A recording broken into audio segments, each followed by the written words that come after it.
আসসালামু আলাইকুম আরহামতুল্লাহি ওবারাকাতুহু নাহমাদুহু ওয়া নুসাল্লি আলা রাসূলিহিল কারীম আম্মা বা'দ। সুপ্রিয় দর্শক মণ্ডলীরা, আশা করি আপনারা সকলেই ভালো আছেন। আজকে আমি আলোচনা করব যে কিভাবে হযরতে ঈসা আলাইহিস সালামের দুনিয়ার মধ্যে আবির্ভাব হয়েছিল এবং তিনি কিভাবে বিনা পাপে জন্মগ্রহণ করেছিলেন এবং একদিন বয়সে কিভাবে তার মায়ের সচ্চরিত্রের সাক্ষী প্রদান করেছিলেন। তা আসুন সেই মূল্যবান ঘটনাটি শুরু করা যাক। একদিন হজরতে মারিয়াম আলাইহিস সালাম নিজের এক জায়গাতে বসে আছেন। কিছুক্ষণ পরে হজরতে জিবরিল আমিন হষ্টপৃষ্ট মানুষের রূপ ধারণ করে হজরতে মারিয়ামের নিকটে এসে উপস্থিত হলেন। হজরতে মারিয়াম আলাইহিস সালাম যখন তার নিকটে একজন পরপুরুষকে উপস্থিত দেখতে পেলেন, তখন সে ভয় পেয়ে গেলেন এবং হজরতে জিবরিলকে বলতে আছেন, আপনি কে? আমার নিকটে কেন এসেছেন? যদি আপনার অন্তরে আল্লাহর ভয় অবস্থান করে তাহলে আপনি আমার নিকট হইতে চলে যান। হজরতে জিবরিল আমিন হজরতে মারিয়ামকে বলতে আছেন, হে মারিয়াম, ভয় পেও না, চিন্তিত হওয়ার কোনো কারণ নাই, কারণ আমি কোনো মানব জাতি নই, আমি মানবের রূপ ধারণ করেছি। আমি হচ্ছি একজন আল্লাহর ফেরেশতা জিবরিল আমিন। আল্লাহর আদেশে তোমার নিকটে এসেছি। আল্লাহর আদেশ হয়েছে যে তিনি তোমাকে একজন নেক, সৎ, পবিত্র সন্তান প্রদান করবেন। হজরতে মারিয়াম আলাইহিস সালাম কথা শুনে হতবাক হয়ে গেল। অবাক হয়ে বলতে আছেন, হে জিবরিল, কি করে এটা সম্ভব? আমার তো বিবাহ হয়নি, আর কোনো পরপুরুষও আমাকে স্পর্শ করেনি, আমি কোনো চরিত্রহীন মেয়ে নয়। হজরতে জিবরিল আমিন হজরতে মারিয়ামকে বলতে আছেন, হে মারিয়াম, ঠিক আছে, কিন্তু আল্লাহর নিকটে সব কিছুই সম্ভব। আল্লাহ তাবারক ওয়া তাআলা তোমাকে বিনা পাপে নেক সন্তান প্রদান করবেন। আল্লাহ তাআলার ইচ্ছা যে বিনা পাপে নেক সন্তান জন্ম দিয়ে তার রহমত মানুষের জন্য নিদর্শন প্রকাশিত করবেন, আর এটাই অবশ্যই হবে। হজরতে মারিয়াম আলাইহিস সালাম এই কথা শুনে সন্তুষ্ট হলেন। হজরতে জিবরিল আমিন হজরতে মারিয়ামের কোলের মধ্যে একটা ফুঁ দিলেন, আর হজরতে মারিয়াম আলাইহিস সালাম গর্ভধারণ করলেন। তিনার বিনা স্বামীতে গর্ভধারণ করা মানুষের নিকটে আশ্চর্যজনক একটা দৃশ্য হয়ে উঠল। সর্বপ্রথম গর্ভের খবর হজরতে মারিয়ামের চাচার ছেলে ইউসুফ নাজ্জার জানতে পেরেছেন, যে তিনি বাইতুল মুকাদ্দাসের দেখভালকারী ছিলেন।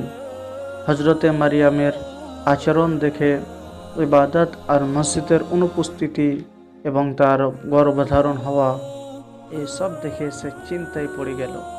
একদিন হজরতে মারিয়ামকে সে সাহস করে জিজ্ঞাসা করলেন, হে মারিয়াম, বলো, চাষ বিনা বীজে, গাছ বিনা বৃষ্টিতে, আর বাচ্চা বিনা বাপে কখনো জন্মতে পারে? হজরতে মারিয়াম আলাইহিস সালাম তখন তার ভাইকে বলতে আছেন, হে ভাই, আল্লাহ তাবারক ওয়া তাআলা চাষ সৃষ্টি করেছিলেন বিনা বীজে, গাছ বিনা বৃষ্টিতে নিজের কুদরতে লাগিয়েছিলেন। আর তুমি জানো না যে আল্লাহ তাআলা হজরতে আদম এবং হজরতে মা হাওয়াকে বিনা বাপে বিনা মায়ে জন্ম দিয়েছিলেন?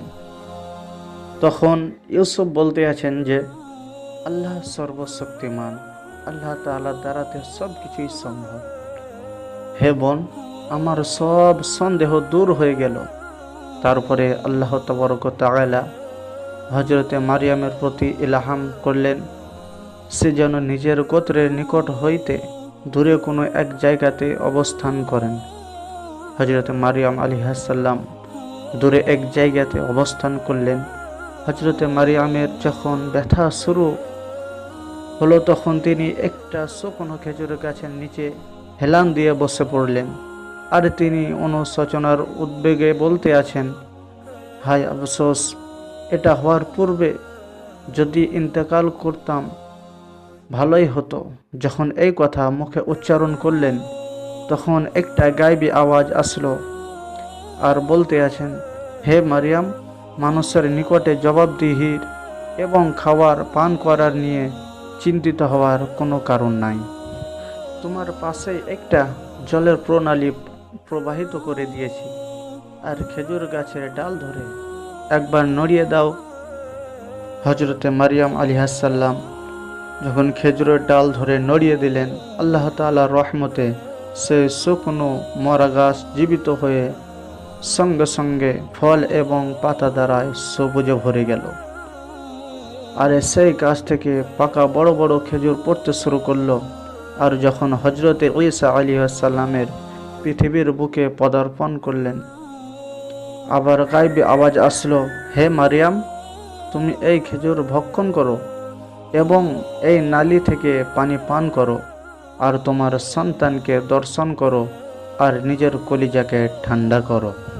আর যখন কোনো ব্যক্তি এই বিষয় নিয়ে তোমাকে প্রশ্ন করবে, তখন তুমি তার জবাব প্রদান করবে না, বরং নিজের সন্তানের দিকে ইঙ্গিত করে দেবে। হজরতে মারিয়াম আলিহাসাল্লাম যখন হজরতে ঈসা আলিহাসাল্লামকে নিয়ে নিজের গোত্রের নিকটে উপস্থিত হলেন, তখন সমস্ত মানুষ এই দৃশ্য দেখে হতবাক হয়ে গেল, আশ্চর্য হয়ে গেল। বলতে আছে, অবিবাহিত মারিয়ামের নিকটে সন্তান কোথা থেকে এলো? যখন সবাই হজরতে মারিয়ামকে নিন্দা জানাতে শুরু করলো, প্রশ্ন করতে লাগলো, তখন হজরতে মারিয়াম আলিহাসাল্লাম রব্বুল আলামিনের কথা অনুযায়ী হজরতে ঈসা আলাইহিসসালামের দিকে ইঙ্গিত করে দিলেন। বললেন, আমি কিচ্ছু জানি না, এই বাচ্চাকে জিজ্ঞাসা করো।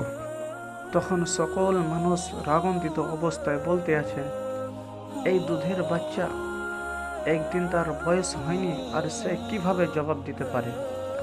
হজরতে ঈসা আলাইহিসসালাম হজরত মারিয়ামের দুগ্ধ পান করছিলেন। দুধ পান করা ছেড়ে দিয়ে তার বাঁ হাত দ্বারা হেলান দিয়ে গোত্রের উদ্দেশ্যে বলতে আছেন, হে গোত্রের মানুষেরা, শুনে নাও, আমার মা চরিত্রহীন মেয়ে নয়। আমি আল্লাহর আদেশে এসেছি, আমি একজন আল্লাহর বান্দা। আল্লাহ আমাকে কিতাব দিয়ে এবং তার নবী করে তোমাদের নিকটে প্রেরণ করেছেন। এই কথা শুনে সকল মানুষ অবাক হয়ে গেল। এটা কি করে সম্ভব যে একদিন বয়স নয়, আর তার মুখ দ্বারাতে জবান দ্বারায় কথা বলতে শুরু করেছে? সকল মানুষ চুপ হয়ে গেল এবং হজরতে ঈসা আলাইহিসসালামকে নবী বলে গ্রহণ করে নিলেন। সুবহানাল্লাহ। আল্লাহ তাবারক ওয়া তাআলা কি না করতে পারেন? আল্লাহ তাআলার দ্বারাতে সব কিছুই সম্ভব। আল্লাহ তাবারক ওয়া তাআলার দরবারে হাজার হাজার শুকরিয়া যে আল্লাহ তাবারক ওয়া তাআলা আমাদের সকলকে মুসলমান ঘরে পাঠিয়েছেন। তা আসুন আমরা সকলেই আল্লাহ তাবারক ওয়া তাআলার ইবাদত বান্দিগি করি। আজ এই পর্যন্তই, আবার দেখা হবে ইনশাআল্লাহ পরবর্তী ভিডিওতে। খুদা হাফিজ।